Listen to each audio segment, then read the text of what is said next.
This is Work and Learn Abroad.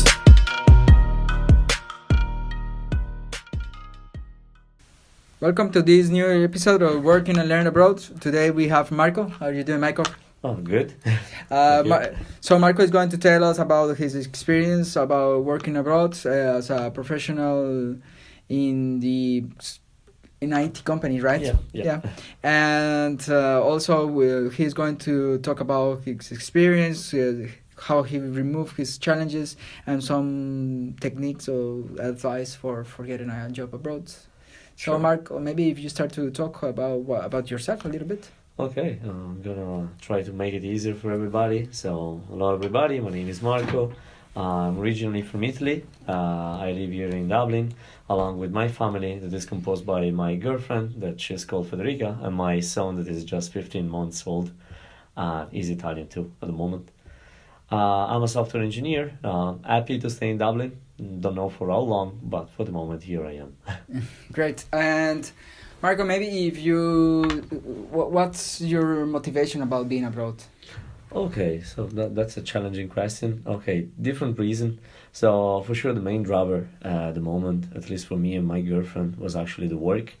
I mean, in Italy there's no problem with software engineer or software companies working. The problem is the salary is not that good, and we live like a couple of years behind what is actually the Silicon Valley standards. Okay, so most of the company relies on technologies that are, let's say, 5 to 10 years behind, at least for big companies. While the smaller one are more challenging because they can move a different piece, but still they're not as challenging as the same one that you're gonna find here in Dublin or maybe in San Francisco.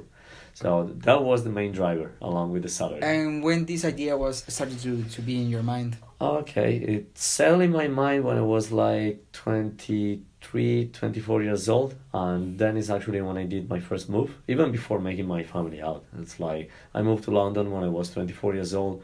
I was challenging. I was kind of young, 2.5 years experience in my sector, so need to build like a good CV at the time, and it was probably the worst time in Europe. So 2008 was the huge crisis in US. 2009 it actually landed in Europe. So in London, the work offers actually went down from like thousands of jobs every day to a couple of hundreds. Okay, so it was kind of challenging to actually insert myself down here. And how do you feel before leaving Italy? Because this your first experience to be London. London was the first one. Dublin was the second one. Two different experience, two different time in my life. When I was like 23, 24 was kind of easier. I mean, you're looking to move yourself out of your family. It's gonna be the first time you're gonna find a new house. Moving maybe with friends is gonna help a lot. So the first time was very easy. Your parents were okay. They didn't. They fight at the beginning, telling me, "Oh, you got a job in Italy. Why you should move outside?" And I says, "You know what? I really don't like what I'm doing now. I just want to find new challenges. I want to prove that I can do it." And your English, how was it? Was good but not good. So were you a little bit of afraid that your English? Yeah, I was. I mean, when I was at school in Italy, I used to study in English, and it was good. Like my school was focused on 3 languages, so it was English, French, and German. But English was the good one, and we had to have conversation with like mother tongue teachers every week. So it was kind of okay, not the best one. So I was afraid for it, but not that much, okay? But to prove myself in the IT, that was a totally different sector. I spent 3 months in a pub working in the kitchen, okay? So yeah, different colleagues from different countries. This is when I come along with the concept that there is no English, there is different English. Yes, there at the pub, you started to get so to this. My manager, she was from Wales, and then I had one colleague from Italy too, another one from India, another one from Tibet, another guys from Uganda. So this is where you learn that actually there are different accents and everybody is speaking the same language. Yeah. So you will never learn the Cambridge one, the one that you heard in the the videos and whatever. The recorders, yes. Yeah, the only thing that you can do is actually go, try and do it and speak. Make mistakes, go back and learn. In time, I say for me it took actually 1 month to feel that I could speak it, even though I was tired. Yeah. Okay. And Mark, what about like you went to London, and then you said you started to work in this pub, and didn't you feel like, oh, I'm actually a professional? Why I'm doing here at the pub, and then I'm going back to Italy where didn't you feel that kind of like actually I'm going back? That's a really good question. Okay, so there was a specific moment in my experience at the pub. It didn't last that much, it lasted just 3 months. But I remember there was a moment I was actually cleaning a door at the very bottom of the floor. Yeah. And I was thinking, 4 months ago, I was in a bank institute, you know, with the suite and whatever, with my laptop. Everybody was asking me questions about my job, and I was very good at it. And now I'm here, like, brassing the metal just to make it shiny on a door in the kitchen. Yeah, that's how. Am I doing the right thing? Yeah, that can break your spirit. Yeah. But things are, you're trying. So you can always go back to what you were doing before. The problem is, can you go farther? So I was keep cleaning the door, I was keep cleaning dishes, cooking hamburgers and fries for 3 months. In the meanwhile, every morning, lunchtime, and after works, I was studying to take in certifications. Oh, great. And that was keeping me like in mind that, yeah, I'm doing this job just because at the moment I cannot have my job in the IT in England. Yeah, this is transition. So yeah, you need to fortify yourself, keep thinking that you're gonna make it, and invest time and money. That's the only thing. Or, as I did the second time, find a job before going. Okay. But I had a set of skill that was helping me actually to move directly from Italy to Dublin in a bigger company. And plus, you got the certification, and plus, you got the language, the experience in the UK. So you were in another level. The first time you just leap into the void and you prove yourself. Don't break, just make friends, make connection, keep living your life. That's the thing that is gonna keep you floating. Don't despair. Don't go back immediately. Yes. Otherwise, it's gonna be for yourself kind of a failure. When you go back, you feel that it was a failure. So keep doing it if you can, and that's it. Yeah. And what about any culture shock in the UK or Ireland? I got to say that actually England was kind of easy because it's a mashup of a lot of culture. I was 24 years old, so I was embracing easily all the changes because I didn't have, preconceptions. I was like kind of really open-minded, not many experience behind myself. So I was like, okay, everything is good, everything is gonna be okay. I didn't have strong opinion on something. While when you are 34, 35 like I am now, you made opinions. You start to make preconcepts. So the impact is driven by your previous experience. So even at work, even with people, you start to make yourself like thinking, maybe I don't like this thing, maybe I don't like pineapple on pizza and stuff like that. Mm-hmm. But the experience is gonna help you anyway, because it's gonna tell you, okay, I really don't mind. I'm gonna find what I'm looking for anyway. And what advice could you provide for doing job hunting? For looking at a job. It really depends what the strategy is, the sector, and if it's the first time you're going, if you have a previous experience or not. So make a shiny curriculum vitae, not very long. That's the most important thing, 2-3 pages at most. Because actually the recruiter is going to look just for the first page, maybe the second if you're kind of interested. Mm-hmm. Use a lot of keywords if possible. Try to highlight whatever is actually meaningful for the job you're looking for. So if you're looking for the IT, don't put that you work for 3 months in a pub. Nobody's going to look for it. Nobody cares. Yeah. So just go for the meaningful stuff that you're looking for. Focus on a role. Don't focus on like, I just want to work in the IT. If you want to be a QA engineer, search for QA engineer. If you want to be an IT developer, just go for a specific kind of language or software engineer in a specific role. Then just drop your message and says, I want to work in the IT. Because nobody's gonna hire somebody that doesn't know what he does want in his life. And what about there is a gap in salary and technologies, like you were saying in Italy compared to maybe the UK and Ireland. If someone is looking for jobs and back in Italy and they are kind of actually this looks like good money, maybe I should try. But maybe it's not that good money here. What would you recommend for those Italians or even people who are around the world? They don't jump into the wagon without doing that?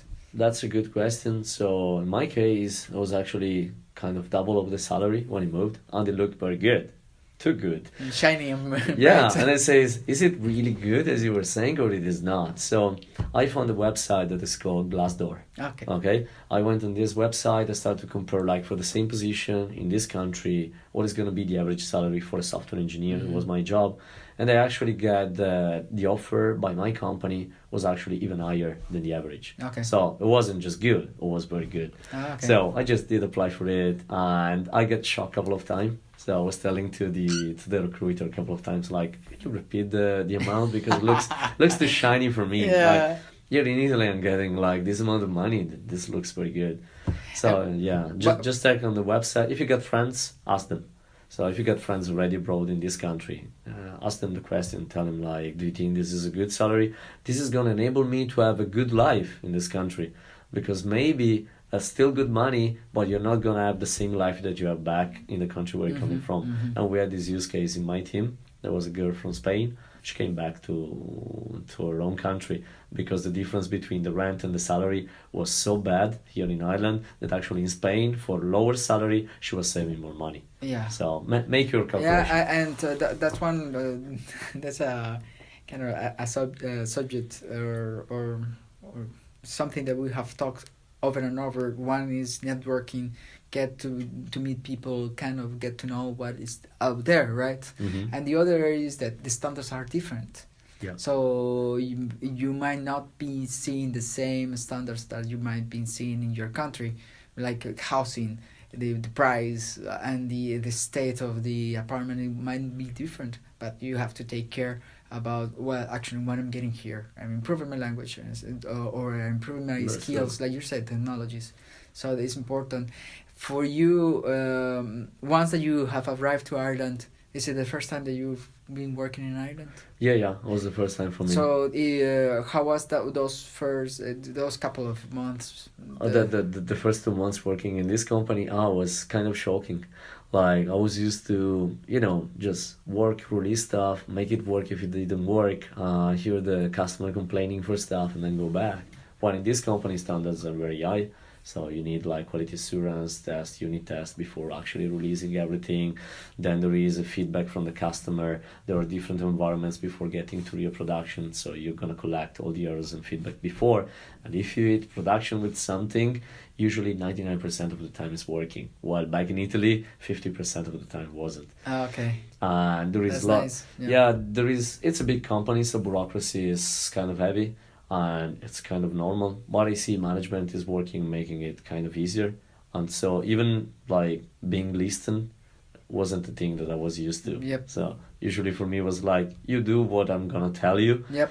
And it became like, okay, we're gonna do something all together, and if you have something to say about it, just shout out and maybe we can do something about it. True. I was completely different approach, and it was very positive for me. And for the people who might be in their countries and they have a family, they might be thinking like, oh, actually I got a family, I got kids. I'm not really seeing this happening even that I want to, but it's still in their minds. Will you have an advice for them? Yeah, like what to think about when you get your family as well. Okay, coming with you along. I mean, I'm not let's say I don't get you're all, not expert. I don't have all the answer. I have my experience, so Yes. don't take it for true. For It's granted, gonna work yeah. like that. Yeah. But at least for me, my concept of family is like we are all equals. So if I want to move and I'm gonna move abroad, my girlfriend or your wife or your children Or partner, yeah. has to agree on it. Okay, you cannot move just because you want and everybody has to follow. Because if you're happy and everybody in your family is not, something is gonna break sooner or later, and it's gonna come back to you. So if it's a move that you want to do, everybody has to agree on that thing. So gather around the table, talk about it. Let's see the pros and cons, and if it's worth it, if there is a chance even for your girlfriend to move abroad for some reason, and there was, like for my girlfriend, just do the move. Okay. You have your family just here. plan it. Yeah. And your kid, your kids or kid are here as well. Yeah, my kid is like 15 months old. Okay. And was born here in Ireland. Ah, Still okay. is Italian because he can get the citizenship, but yeah, he's Irish. Yeah. Okay, so you'll tell us later how was the experience at school. Yeah. At some point when we get older, and for those people who are looking for a job and they might get an offer, they will see the salary. Do you have any advice for like asking for more money, or actually with benefits, stock or PTO? What would you say to those guys? I would say it depends on the company. It depends on what you find about that company, and it depends what you find about the offer that they make compared to the country where you are. Okay, so asking is for free always, and usually for bigger companies, HR is separated from your manager, so you can always ask for more. Nobody's gonna tell you no, we cannot do that. They maybe will tell you, okay, let's see what we can do about it, or they're gonna tell like, you know what, we just got that offer and we cannot increase it. Yeah. At least you Yeah, try. because sometimes people are scared and they think like, if I actually ask for much money, I will lose this offer. Yeah, And that's not the case. That's my tip about one thing. If somebody's calling you back for an offer and the salary is a certain amount, they're calling back you because they're interested in you, so you deserve that money. Don't think that you don't deserve that money. That's important. So the first time they told me, oh, you can get the double of the salary that you're getting in Italy, my first thought was actually, I really deserve that money. It looks too much for me. It's like even the benefits, because the guy was keep telling me, yeah, that's the salary. And then you got that, and that. Because are we joking? Like, do I really deserve that money? And yeah, you are. Like, if they're calling you back and they're asking and keep asking, interviewing you, and it was like, for me, it was like 6-7 interviews. If they keep calling you, you value that money. Yep. So don't even think that you don't value that. For this country and this company, those money are your price. So yeah, you can ask for more. Don't worry. And related to culture shock and maybe about how business are being done here in Ireland compared to Italy, do you find yourself kind of switching the way that you negotiate salary or just do business? Because I will say like sometimes some cultures are more direct in how they say the stuff, and sometimes they are indirect. So what would you say there? I would say that actually England, Ireland experience was actually really direct. Like before you even apply for the job, you already know what's the range of the salary. And then they tell you based on experience. So you know you're going to land between something like 50 and 80,000. There is like 30,000 euro difference in between, or pounds depending on the country. Yep. But they're already telling you what's the minimum and maximum rate depending on your experience. While like back in my country, they usually tell you the kind of contract. They never tell about the money. And then you go to the interview, and then you have maybe a second interview, and at the end they present you the offer. But maybe you're not gonna like it. So you already spent times to go to the interview. Yep. They don't want to disclose the offer because they're gonna lose maybe participant. Yep. Well, maybe you got there, you got interested into the thing, maybe you're able to accept for less money. So it's totally different thing. I rather prefer actually the Ireland UK approach. You got to say in Ireland, working for an American company, the approach is more like California approach. Okay. So it's more direct, more clear, more transparent. So it's different. And once that you are in the company, have you found any kind of cultural difference as well? You mean social differences? Yeah, in the way that you can talk to your boss or you can talk to your colleagues. Absolutely. Like, I remember back in Italy, I was talking to my boss and it was always like, yeah, we will see about it. And usually, like, words never match my expectation and actions taken by my manager or the company itself. It was always like, yeah, we know we have a problem, or we know there is a problem and probably you're the cause. So they were always pointing fingers, claiming responsibilities, asking for more time on the role and spend more time at work to solve every problem. And then when you hit an issue, you solve it, you go back to work and you hit the same issue again next week or something like that. Even though you're trying to apply like agile methodologies and stuff like that, they will never see properly the thing. They never see investing in stuff that is not actually the product, in something that is gonna bring you back money. Yeah. So it was different. Here, at least in that company, we breathe a lot of Silicon Valley here. So the way of dealing with the business, dealing with the customer, thinking that employees are actually values for the company, and if they are happy, you're happy, product is better. That's a different total way to see actually the way to work. Yes, indeed. Yeah. And I'm not sure, like, do you have any last advice for the people who who might be thinking about coming to abroad, so or they are maybe like no, well maybe it seems to be fine. It seems to be doing great. Yeah, I would say if you're thinking about it, don't postpone it, just do it.